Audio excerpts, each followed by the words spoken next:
Advances in biotechnology were helping people improve their physical and mental abilities to an amazing degree. Provided, of course, they had enough money. A new breed of people was emerging, half human, half machine. And in Detroit, at least, not everyone was happy to see it. I'd just landed a job as head of security at Sarif Industries, a cutting-edge biotech firm. David Sarif himself handpicked me for the job, said he needed me to keep his people safe. My ex, Megan Reed, was one of them. Brilliant neuroscientist, Megan had found a way to make augmentation safe and affordable for everyone. All she had to do was present her research to Congress. But the night before her big meeting, my security measures failed. A team of Black Op mercenaries stormed into Sarif headquarters, massacring everyone in sight. 3 of the mercs were heavily augmented walking tanks. Their mission? Take out Megan and her team. I tried to stop them, but their leader tossed me through a plate glass wall. Last thing I heard as his bullets slammed into my brain was Megan's dying scream. I should have died with her. Only I didn't. High-end military-grade enhancements saved my life. The best augmentation Sarif's money could buy. It took me half a year to get a feel for her. Should have taken longer. But 6 months into my recovery, Sarif Industries was attacked again. This time by a radical group of pro-human purists. Violent, militant, and fanatically opposed to human augmentation. They claimed to be members of Humanity Front, a non-profit organization that wanted the UN to limit biotechnology research. The thugs broke into Sarif's factory and found machinists working overtime on a top-secret military augment called the Typhoon. Sarif sent me to retrieve it, and when I did, I found one of the so-called purists next to it, wired with cerebral implants, trying to download its classified specs. Obviously, something more was going on. The AUG killed himself before I could question him. Sarif ordered me to dig deeper, so with the help of Frank Pritchard, Sarif's head of cybersecurity, I did. Turns out a second hacker had been controlling the AUG's actions from somewhere off-site. Pritchard and I tracked his signal to a secret FEMA internment camp in Detroit. The Black Op mercenaries were there. The same mercs who'd left me for dead 6 months before. Figured they'd try again when they saw me. It wasn't so easy for them this time.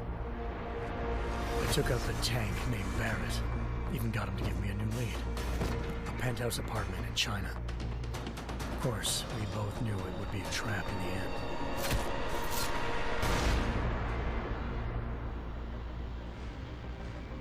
Hengsha Island, China. Home to a city so crowded, they had to build a second city on top of it. Trying to find clues in Hengsha wouldn't be easy. Lucky for me, I wasn't alone. Farida Malik, Sarif Industries' ace pilot, had lived in Hengsha before. A good person to have on your side. She knew enough about the place to get me around. Malik dropped me in the lower city, close to the penthouse Barrett had told me about. Bell Tower Associates, a private security firm under contract to the Chinese government, had agents tossing the suite when I arrived. Just not for the reason I'd been expecting. Turns out the man who lived there was a criminal hacker named Van Bruggen. The same hacker who'd been remotely controlling the AUG in Sarif's factory. Van Bruggen's panicked decision to force the man to commit suicide had been a mistake.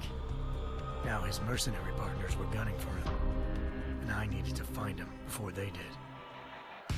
Locating Van Bruggen meant playing nice with the Triads, Hengsha's organized crime lords. They had the hacker holed up inside a low-rent capsule hotel. By the time I found him, Van Bruggen had no qualms giving up the woman who hired him. Zhao Yunru, president of the Taiyang Medical Corporation. According to Van Bruggen, Zhao wanted to monopolize the augmentation industry and had hired Black Op mercenaries to destabilize her competition. Sarif Industries was at the top of her list. To prove this, I needed to get inside TYM and grab a surveillance hologram off a server. I suspected Van Bruggen was hiding something when he told me this, nothing could have prepared me for what I saw. Megan wasn't dead. She and her 4 best researchers had been kidnapped, spirited away somewhere while their kidnappers made it look like they were dead. Desperate to learn more, I confronted Zhao in her penthouse. She claimed to be a pawn in a bigger plan, and hinted at a group so powerful it controlled global interests at a whim. Then she slipped into a panic room and hit the alarm, forcing me to make a very quick exit. I figured Zhao was lying, but part of her confession made sense. David Sarif had been worried about his people. So worried, he'd required all of them to have subdermal locator devices surgically implanted. The GPLs would have been broadcasting the day of the attack.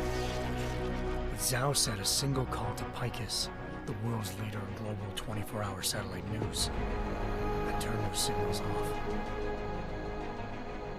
I needed to fly to Picus headquarters in Montreal if I wanted to learn more.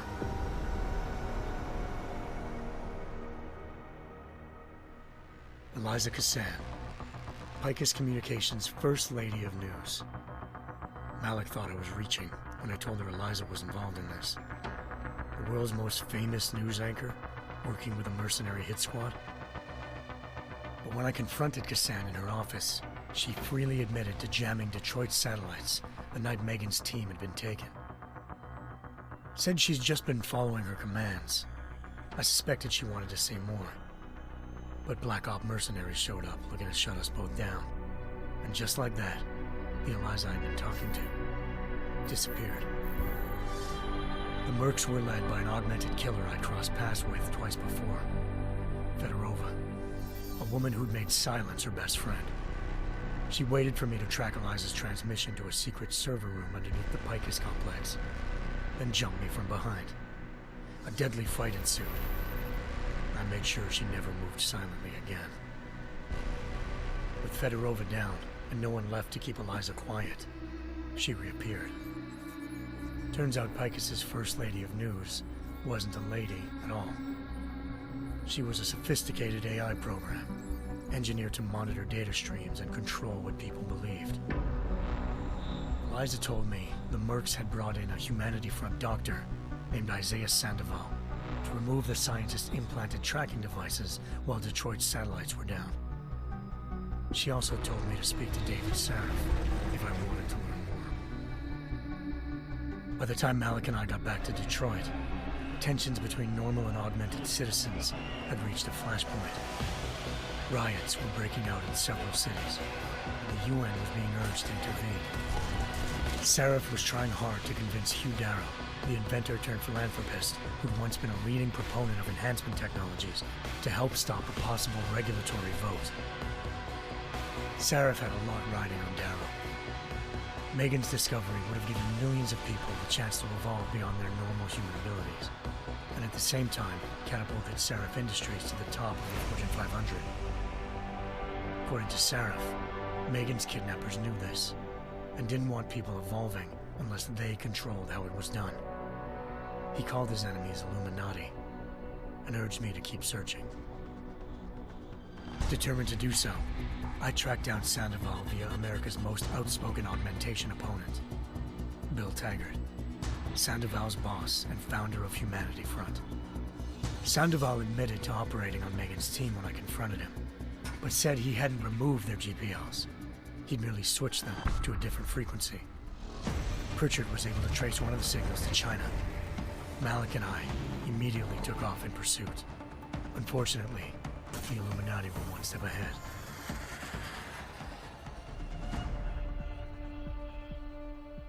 Ambushed. Shot out of the sky by Bell Tower Associates, seconds after entering Hengsha's airspace. Malik's piloting skills saved me. After a tense and bitter struggle, I escaped into Lower Hengsha. The tracking signal I was following led straight to the Triads, or more specifically, to the augmented arm of Tong Si-hung, leader of a gang of augmentation harvesters. Tong said they'd taken the arm off a corpse, which Bell Tower had left at their door, meaning at least one of Sarif's scientists was dead. Maybe not the rest of them, though. Tong pointed me to a port used for human trafficking and helped me slip aboard a bell tower ship. He was sailing to Rifleman Bank Station, a military base in the South China Sea. Bell Tower was holding kidnapped civilians as prisoners there, and using them to perfect the Hyron Project, a human-computer interface that left most of its test subjects dead. My search for Megan would have ended then, if not for a mysterious ally named Quinn.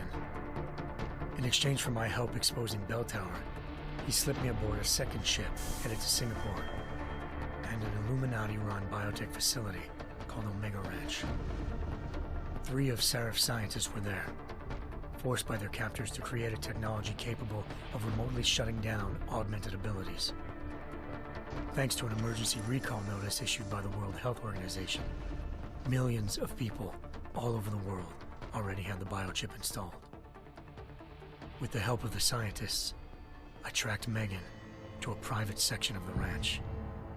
There, I ran into Yaron Namir, the walking tank who'd put a bullet in my brain the first time we met. He'd teamed up with Zhao and was hoping to catch me off guard. Their little ambush didn't work. I found Megan in a suite belonging to Hugh Darrow, the billionaire philanthropist who'd Serif had called on for help. Darrow had convinced her to go along with the biochip plan by promising to sabotage the tech. As she was explaining this, Darrow appeared in a global broadcast, telling the world that augmentations would be the death of mankind. Then he activated the biochips to prove his point. All over the world, augmented people flew into a killing frenzy. Darrow had betrayed everyone, and it was up to me to set things right. To do it, I had to reach Panchaea, a massive installation in the Arctic Ocean. As I raced through corridors built by an all-augmented workforce, I saw death and destruction firsthand. By the time I shut down Darrow's broadcast, I knew the damage he'd done. Still, humanity's future remained unclear. How would the world react to this sabotage? Would people ever regain their faith in augmentations again? What would be the Illuminati's next move? Only time could give us the answers.